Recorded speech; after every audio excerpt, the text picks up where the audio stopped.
संस्कृत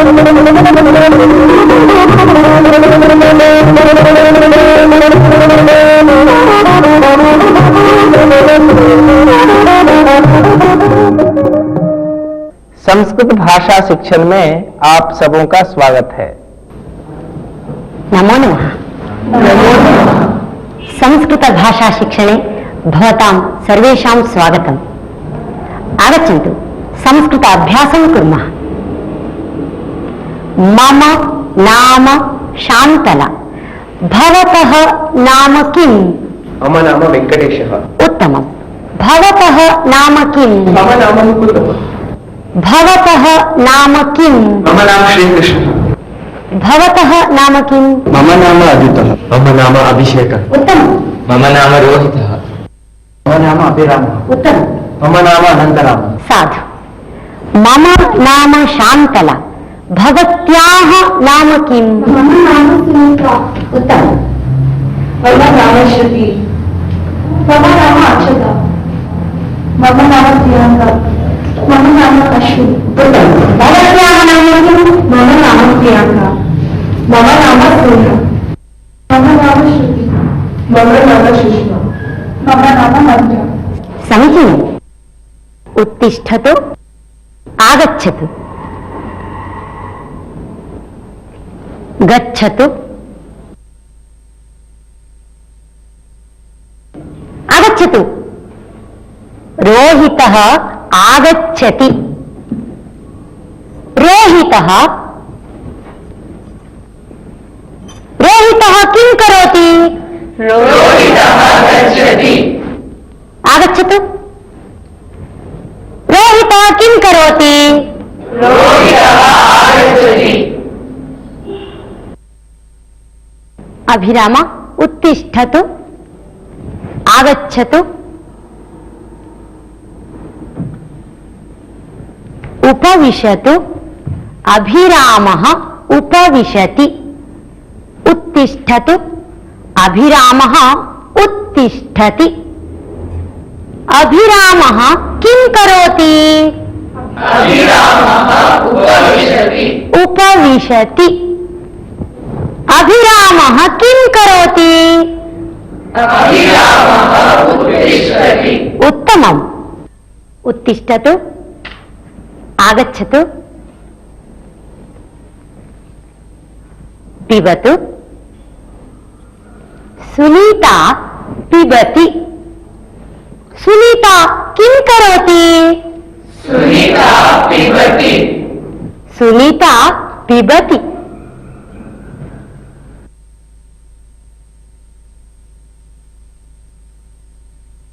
भवत्याः नाम किम्? मम नाम श्रुतिः। खादतु। सा खादति। श्रुतिः किं करोति? श्रुतिः खादति। श्रुतिः किं करोति? श्रुतिः खादति। स्नेहा आगच्छतु।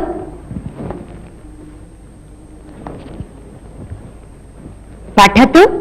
धर्मक्षेत्रे कुरुक्षेत्रे समवेतायुत्सवः। स्नेहा पठति। स्नेहा किं करोति? स्नेहा पठति। स्नेहा पठति। स्नेहा पठति। अक्षता आगच्छतु। लिखतु।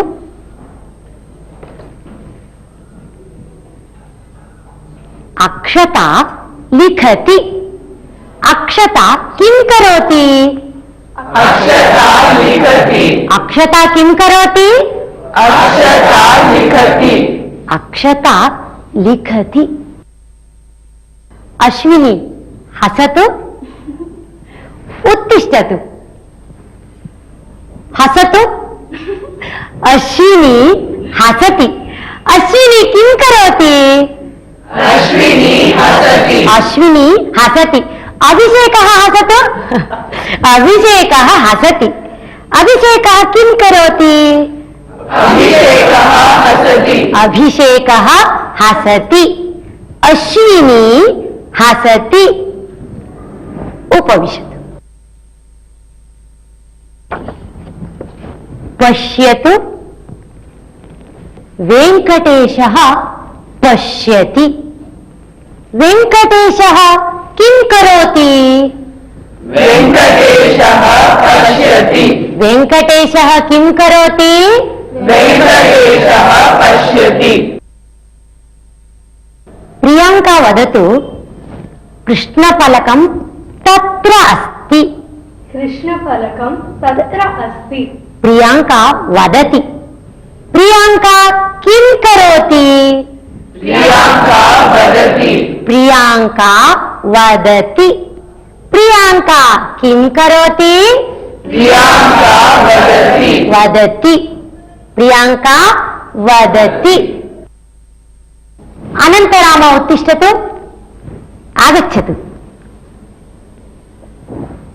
अनन्तरामः किं करोति अनन्तरामः आगच्छति क्रीडतु अनन्तरामः क्रीडति अनन्तरामः किं करोति अनन्तरामः क्रीडति अनन्तरामः क्रीडति अनन्तरामः किं करोति अनन्तरामः क्रीडति गच्छति पठति लिखति इत्यादि क्रियापद प्रथम पुरुष एक वचन के रूप हैं। सह एषः सा एषा भवान भवति इत्यादि पदों के साथ इनका प्रयोग होता है। जैसे सः पठति एषः खादति सा लिखति एषा वदति भवान् उत्तिष्ठति भवान् उपविशति श्रीमद्भगवद्गीता भवती पठति लिखतु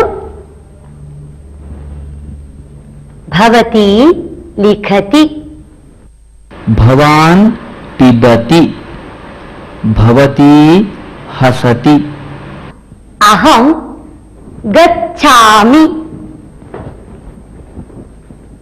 अहम् आगच्छामि अहम् आगच्छामि अहम् उपविशामि अहम् उत्तिष्ठामि अहम् उत्तिष्ठामि अहम् पिबामि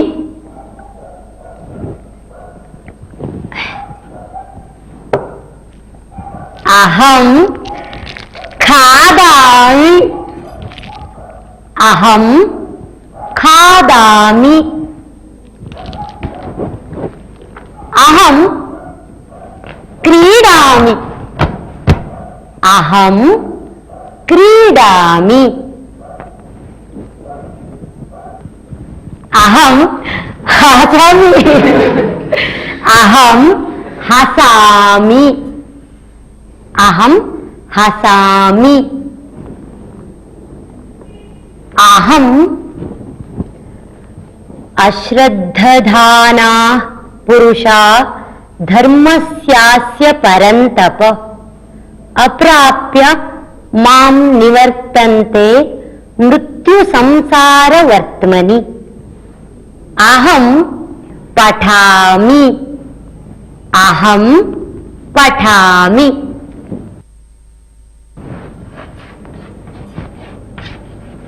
अहम् लिखामि अहम् लिखामि लेकिन अहम शब्द का प्रयोग करने पर गच्छामि पठामि लिखामि इन शब्दों का ही प्रयोग किया जा सकता है। जैसे अहम् गच्छामि अहम लिखामि अहम पठामि अहं वदामि भवान् किं करोति अहम पश्यामि अहम् पठामि ये सब उत्तम पुरुष एक वचन के रूप हैं। उत्तिष्ठतु भवान् उत्तिष्ठति भवान् उपविशति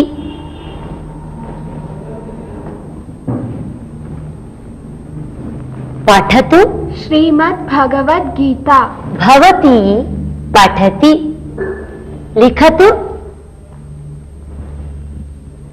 भवती लिखति पश्यतु भवती पश्यति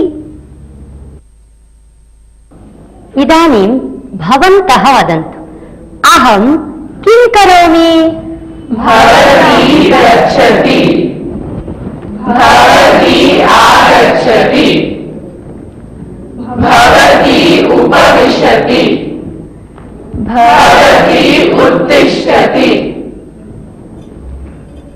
भवती वदति भवती लिखति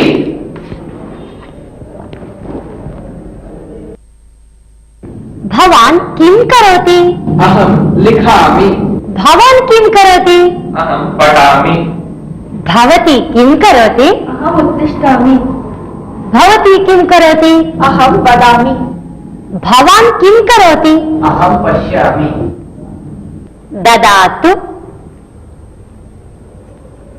स्वीकरोतु आगच्छतु नयतु मास्तु मास्तु ददातु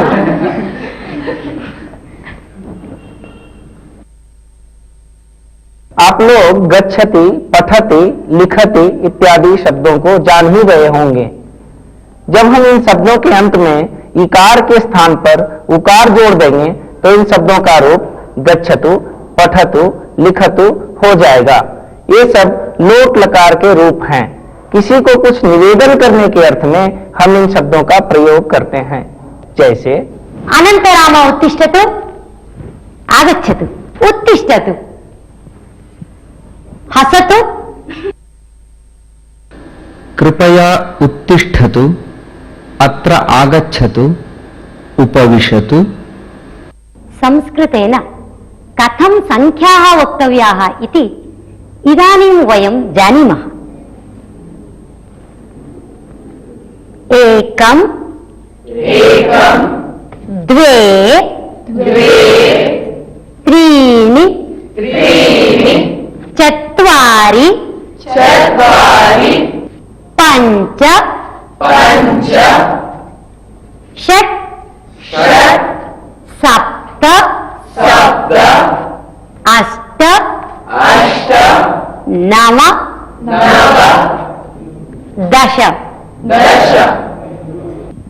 एकं द्वे त्रीणि चत्वारि पञ्च षट् सप्त अष्ट नव दश अहम् एकं वदामि भवन्तः द्वे वदन्तु। एकं त्रीणि पञ्च सप्त नव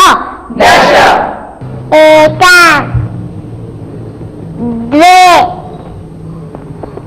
त्रीणि चत्वारि पञ्च षट् सप्त अष्ट नव दश एकं द्वे त्रीणि चत्वारि पञ्च षट् सप्त अष्ट नव दश एकादश द्वादश षड् सप्त द्वे द्वे पञ्च सप्त षड् दश विंशतिः त्रिंशत् चत्वारिंशत् पञ्चाशत् षष्टिः सप्ततिः अशीतिः नवतिः शतम् दश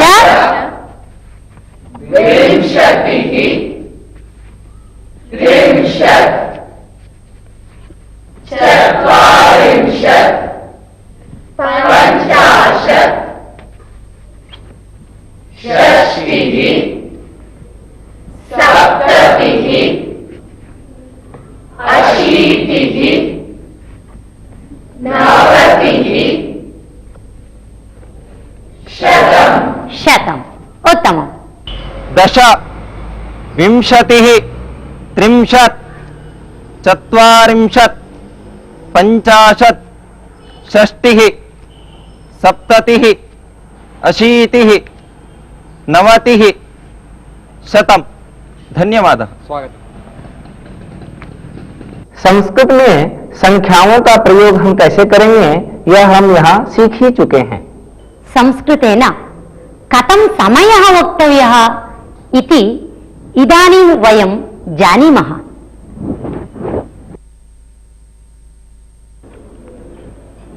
पञ्चवादनं कः समयः? कः समयः? षड्वादनं षड्वादनं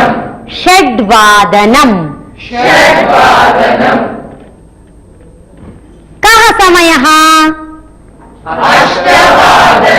कः समयः? कः समयः?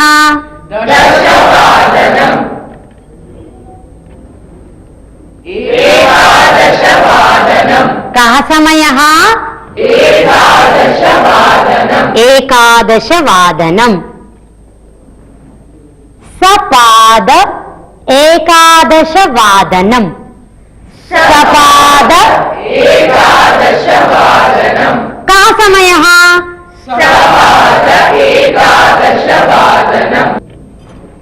कः समयः?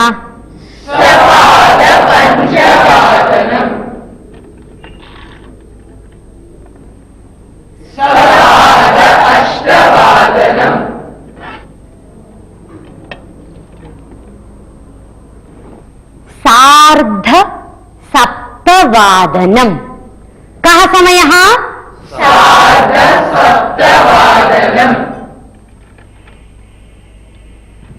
कः समयः? सार्ध नववादनं कः समयः?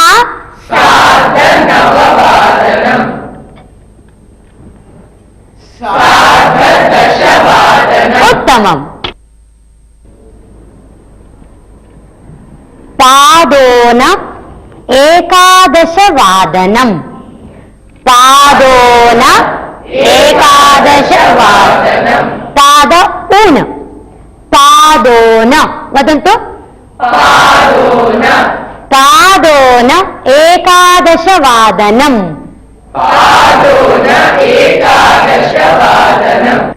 कः समयः? कः समयः? उत्तमम् पादोन नववादनं कः समयः? कः समयः? कः समयः? सपाददशवादनम् उत्तमम् महोदय कः समयः? सार्ध अष्टवादनं सार्ध अष्टवादनं धन्यवादः वत्सा वत्सा वत्सा उत्तिष्ठतु कः समयः? पश्यतु सार्धषड्वादनं सार्धषड्वादनं सार्धषड्वादनं संस्कृत में समय बताना बहुत ही सरल है। इसके लिए हमें 3-4 बातों का ध्यान रखना आवश्यक है। जैसे वादनम, किसी भी संख्या के अंत में वादनम जोड़कर हम समय बता सकते हैं। जैसे पंचवादनम षड्वादनम सप्तवादनम सार्धनववादनम का अर्थ है 9:30। एवमेव सार्धदशवादनम, सार्ध एकादशवादनम, सार्धद्वादशवादनम। 7:45, इसे हम संस्कृत में पादोन अष्टवादनम कहेंगे। संस्कृत में पाद का अर्थ है चौथाई, उनका अर्थ है कम, इसलिए जिसमें चौथाई कम हो उसे हम पादोन कहेंगे। जैसे पादोन नववादनम, पादोन दशवादनम, पादोन एकादशवादनम। एकम, द्वे, त्रीणि, चत्वारि, इन संख्याओं के साथ जब हम वादनम शब्द को जोड़ेंगे तब इनमें थोड़ा सा परिवर्तन हो जाता है। हम इन परिवर्तनों को ध्यान पूर्वक देखेंगे। जैसे एकवादनम, द्विवादनम, त्रिवादनम, चतुर्वादनम। इदानीं वयम् एकं सुभाषितं शृणुमः। प्रियवाक्यप्रदानेन सर्वे तुष्यन्ति जन्तवः, तस्मात् तदेव वक्तव्यम्, वचने का दरिद्रता। प्रियवाक्यप्रदानेन सर्वे तुष्यन्ति जन्तवः, तस्मात् तदेव वक्तव्यम्, वचने का दरिद्रता, वचने का दरिद्रता। वयम् इदानीं यत् सुभाषितं श्रुतवन्तः तस्य अर्थः एवम् अस्ति। यदि वयं प्रियवाक्यं वदामः सर्वे जनाः अपि सन्तुष्टाः भवन्ति। न केवलं जनाः अपि तु सर्वे प्राणिनः अपि सन्तुष्टाः भवन्ति। अतः प्रियवाक्यमेव वदामः। प्रियवाक्यं वक्तुं धनं दातव्यं किमपि नास्ति। प्रियवाक्यकथने दारिद्र्यं कुतः? इस सुभाषित का अर्थ बहुत ही सुंदर तथा अनुकरणीय है। इस सुभाषित में कहा गया है कि हमें सबों से मधुर वचन ही बोलने चाहिए। मधुर वचन को सुनकर दुनिया के समस्त प्राणी खुश हो जाते हैं, संतुष्ट हो जाते हैं। इसीलिए हमें दूसरे लोगों से उनके अनुरूप ही बातचीत करनी चाहिए, उनसे बोलना चाहिए, मधुर वचन ही बोलने चाहिए। हमें अपने वचनों से दरिद्र कदापि नहीं होने चाहिए। अहम् इदानीम् एकां लघुकथां वदामि। काशीनगरे एकः महान् पण्डितः आसीत्। सः बहुषु शास्त्रेषु पारङ्गतः आसीत्। तस्य समीपे बहु छात्राः अध्ययनं कुर्वन्ति स्म। तस्य ख्यातिः सर्वत्र प्रसृता आसीत्।